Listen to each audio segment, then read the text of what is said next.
Bon après-midi. Nous avons aujourd'hui avec nous Patrick. What is your last name? Rice. Rice, qui représente cava555. And I think you speak only English, right? Mm-hmm. So we're going to do the interview in English, but it's going to be complementary to the show we did 3 months ago where we had a French chef talking a little bit about the influence of French cuisine and the American cooking. And so we're going to talk about what they do here for California cuisine. It's typically California cuisine, you would call your kind of cuisine, right? Yeah, it's highly eclectic. You know, Italian influences, French influences, and my menu, especially the Asian influence, is very. Oh, you have a lot of Asian? Yeah, I find it very interesting. I went through college, went through an Asian studies program, and have studied Japanese, Chinese, Korean, Vietnamese culture. I live in the Richmond, and so I'm surrounded by it. So it's something that intrigues me constantly. Oh, okay. Is your restaurant in Richmond? No. No, actually, it's on 555 2nd Street, south of Market. Okay, so you have mostly the financial district kind of crowd? Yeah, more or less. So is it like lunch, dinner, or just lunch? Yeah, we have a very successful lunch clientele and a very nice weekend business as well. You seem very young to be already a chef, no? Yeah. Or you look young? Well, I'm 29 years old and I've been cooking since I've been about 13. Oh, that long? Yeah, so it's been a while. So we should not base on appearances then. You have a lot of experience. You mentioned just 5 minutes ago that you were trained in America, but there was a lot of French influence in your training. As a matter of fact, last time we had a chef on the show, he mentioned that nowadays chefs have influence from different countries, no longer from just one specific country. You found that to be true also, that the influence is mixed and chef travels a lot.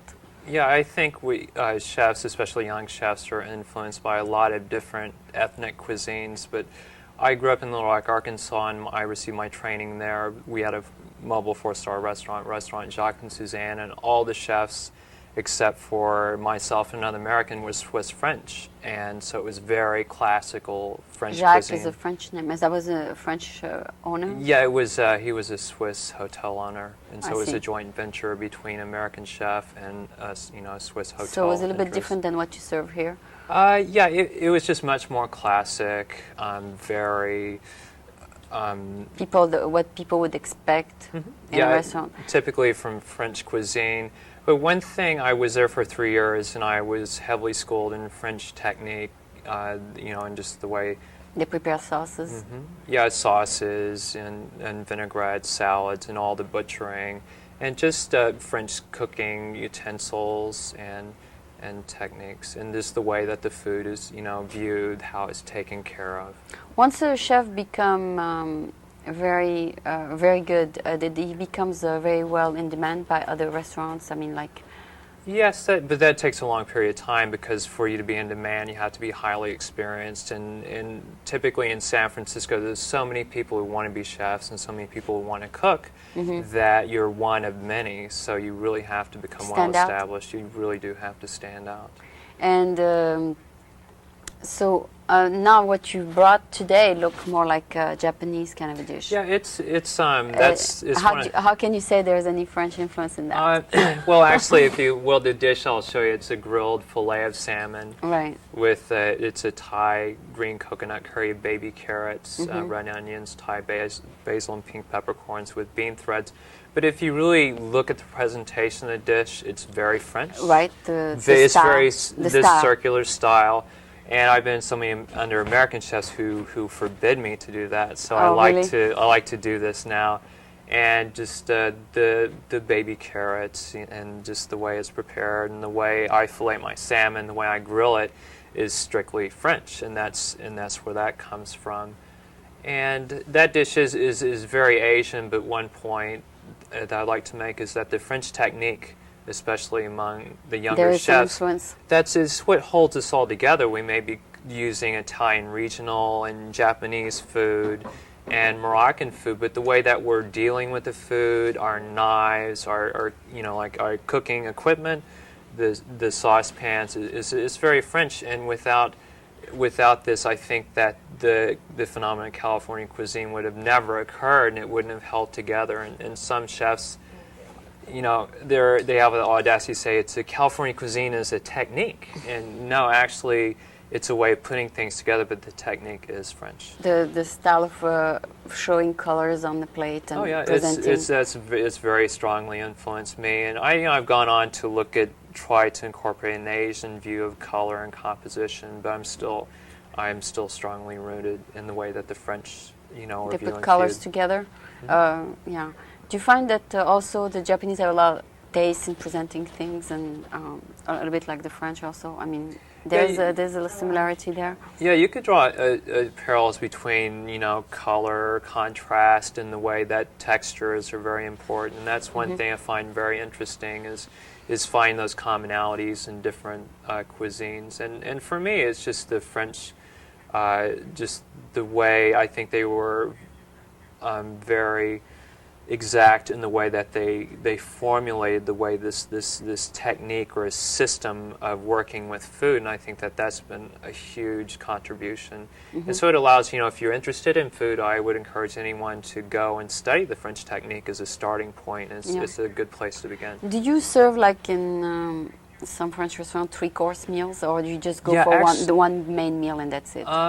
We do a la carte, but we do prefix as well. Like for Valentine's Day, we're doing a prefix, and I'm interested in doing some in the future. So an entree, I mean a salad entree, then dessert. Oh yeah, and we're also arranging winemakers to come in from wineries. Me and the sommelier and I will taste the wines and come up with a prefix menu from that, so it's a whole dinner based upon that idea. So that's very French as well. Okay. So because some restaurants you just order one main meal and that's it. I mean, but some restaurants you order all the three are combined together, and that is expected. What do you find that you serve mostly, the three combination or the main entree? Usually. At right lunch, now, probably just a main. Yeah, it's especially at lunch, and at dinner too. It's very much a la carte based. I think Americans aren't comfortable with the idea of a prefix meal, but it's something that I, as a chef, enjoy greatly. If every evening I could do prefix, I have more control over the ingredients, the presentation, because you're doing this one set meal, even if you may have a choice of 2 entrees or salads or entrecôtes. So I'm very intrigued by the idea. It's just that the American public is a little, you know, they're a little put off by it. For special events, they're attracted by it, but dining on a regular basis, I think it's a rather difficult idea for them to get used to. Yeah, I hear a lot of people say that California is continental. Is there a difference between continental or Californian? Is it the same thing, or what do they mean by continental, Californian? I mean, I guess people use these two words on and off.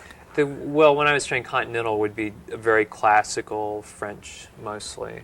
Okay, and continental mean like from Europe? Is that what you mean? Yeah, European, and from my understanding. And Californian mean with other influences, Asian, and is that what they mean? Yeah, California. California mean with California ingredients?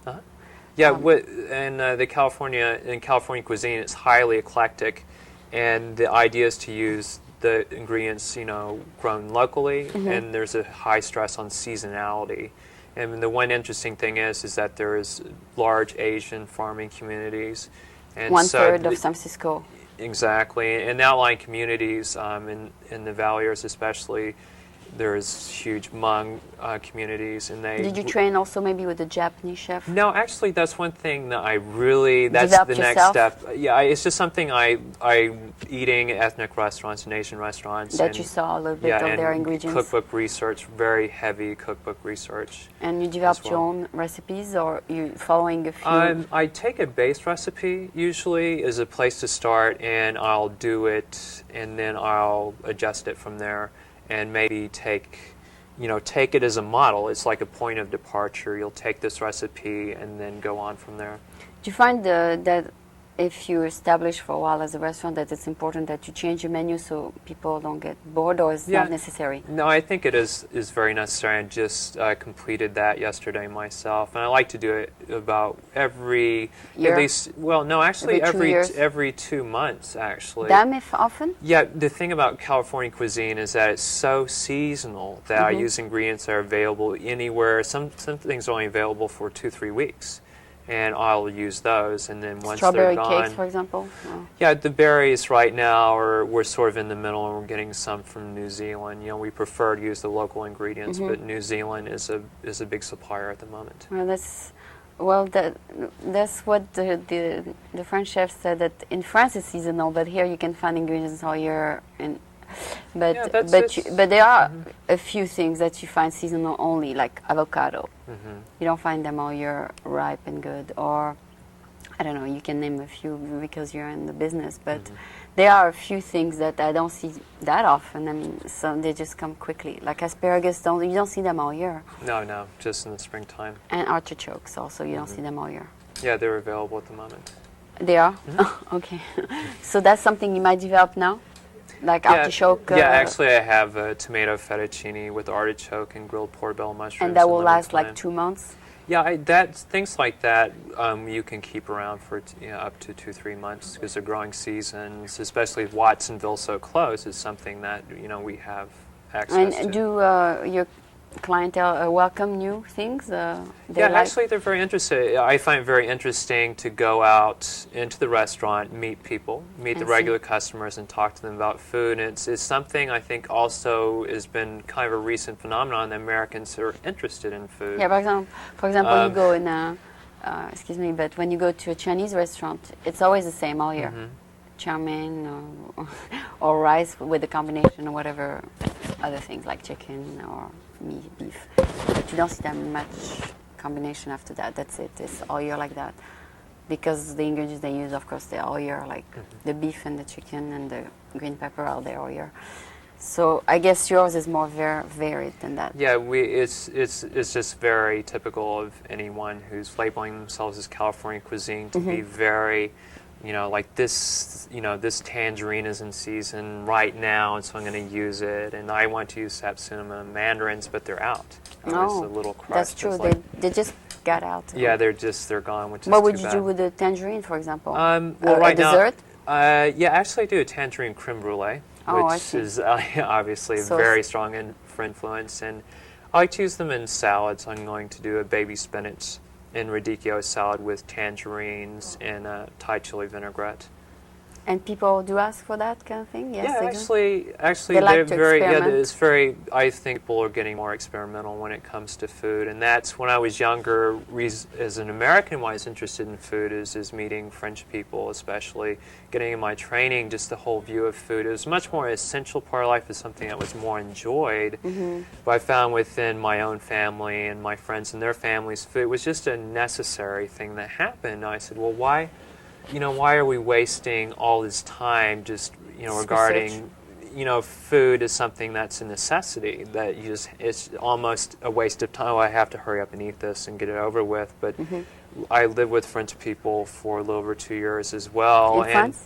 No, actually it was in Little Rock. They have a good French community. Yeah, but yeah, exactly. Taking the time, enjoying the food, talking about food, learning about wine. It was had a very strong influence on me. Yeah, and lunchtime is a bit longer. And, yes, and dinner time is extremely long. So therefore they take the time to discuss the food and enjoy each part of it. Yeah, I think that I think that the French have had a very strong influence on Americans in that regard, especially in California cuisine. The point being, let's pay attention to the food, let's learn about the food, and let's enjoy it more. And so I think the French are, we should compliment them for that. Yeah, maybe they don't have as many distractions as Americans in terms of what they do with their time. Maybe Americans watch ball games more. Yeah, we're very busy people. Yeah. So anyway, even though you're not totally going to do the recipe today, you're going to show me what ingredients go into it. Yeah, I'd like to just show you a dish that's very typical for California. How many ingredients goes into this one, for example? This one, it's since it involves a curry paste, it has quite a few ingredients. And I'll just go over it briefly, tell you the technique, and I'll give a cookbook reference that if you're really interested in this type of food, that you can go, and look it up yourself. Or you make it, or they can go eat it at your place. Yeah, or come to CAVA, and this particular dish is on the menu. And you serve different things at dinner than at lunch, obviously. Maybe. Yeah, we have two separate menus. Some of the ingredients are similar, but the style of dish is very different. Okay. And at dinner, we can just do more involved food. Less filling, or? Yeah, I try to design entrees that aren't so heavy and appetizers that aren't, really large, but something smaller and very interesting. Do you, as a cook, are you also a nutritionist? Like, do you try to do a balanced meal? I try to in most. Like a little bit of vegetables, with a little bit of carbohydrates, and a little bit of protein. You learn those bases when you're a chef. Yeah, that was a very important part of the training. Executive chef was very firm on that's part of your training as well. You need to understand this. You need to know not to put too much fat or not to. You learn all this during schooling. Yes, I did. Yeah, because people here are so much health conscious, and they say, "Oh, eat lots of fruit and vegetables." It's like the only way. We're gonna go to the table and. Okay. We will then show what this Patrick. You have the same first name as the previous guest by coincidence. That's very interesting. Anyway, Patrick has to show us today, and then we'll conclude with cava555 chef Patrick. Thank you very much. So let's go to the table. Nous allons maintenant vous donner une petite démonstration. I forgot that the interview started in English. So we are going to give you a demonstration of a meal that has a little bit of Oriental influence, American influence, since you're American, and a little bit of French influence with the decoration. As you can see, the little things on top, like the petals, and that's the French influence looks to me. So first time I see these kind of ingredients on my show. So.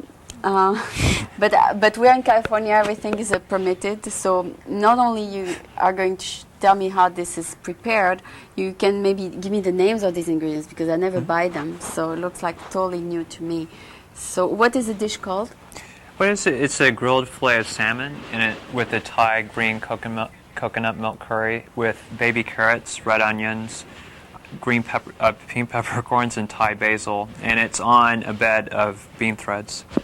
That's bean threads? Oh, yeah, it's also known as cellophane noodles. It's like a vermicelli is made from a mung bean. Oh, it's very interesting. It's funny that we see bean with white. I mean, it looks more like a rice kind of. Yeah, it's very similar. Very similar. I thought maybe it's rice. When they make rice into Rice Krispies, whatever. But that has nothing to do with it. That's the product originally is a bean. Yeah, it's a mung bean. It's a very small green bean. White green bean. Yeah, it's very And small. How do they turn it white? Through processing, probably? Yeah, I'm not really sure about the processing that they use. Yeah, all right. So, and these ingredients are in there also? Yeah, the dish is based on this a Thai green curry paste, and it's made with Thai chilies, which are very, very hot. And I recommend this is what? It's the curry paste. The curry, okay. That's after you used all these ingredients. Exactly. Okay, it's your own personal formula? No, actually it's based upon, if you're interested in making your own curry paste, you can buy this pre-prepared, and it's actually very simple to use it as pre-prepared. Okay. But I like to make my own, and my recipe is based on Jennifer Brennan's recipe out of the original Thai cookbook. And it's she's very good about explaining the philosophy behind Thai food, how they make their curry paste, and which ones go with certain types of food, and I find it very, very interesting. Okay, this paste is green. Yeah, it's green. I don't see it here. Yeah, it's made with coconut milk, and it has a tendency to kind of change to a little less green, and since it's suited for American taste, it's not. I don't use as much as a Thai chef would, and so I'm losing a little bit of my color. And you're losing also probably a little bit of the hot. Yeah, exactly. Okay, because people here are not that used to the hot. Yeah, some of the customers like it, but for the general American, you have to be very, very careful. I love hot food myself. I do too. It's one of my passions, but. Right. For when I put things on the menu, I have to design it so it's not going to blow someone's head off, more or less. Are baby carrots sold only to restaurants? Because I rarely see them. They're difficult to find. I've talked to friends of mine who go to the Berkeley Bowl Produce Market in Berkeley, and they're readily available there. Oh, okay. And but you might find them at the San Francisco typical. Farmers Market, but I've been there. I haven't seen them before. But I haven't seen them at Safeway. That's where I shop. Yeah, they're readily available to restaurants. But this can be substituted with pieces of carrots. Oh yeah, actually they can be originally the dish I did with prawns. I used a julienne of carrot with red onions and zucchini, and so it's just it's a variation. It's just something that's available right now, and they're very nice and sweet, and so I'm using them at the moment. Okay, so it would taste the same if I use the carrot cut in pieces. Oh yeah, no, it would be fine. So the thing about and you can substitute that by another vegetable. Or yeah. Okay. The thing about this dish is a Thai curry is I found to be very, very flexible. You can pick any vegetable that you prefer. Squashes, onions, especially, they do very well. But we start out with a curry paste, and it's chilies, garlic, shallots, and it has many spices in it. Nutmeg. Healthy, yeah, that's very healthy.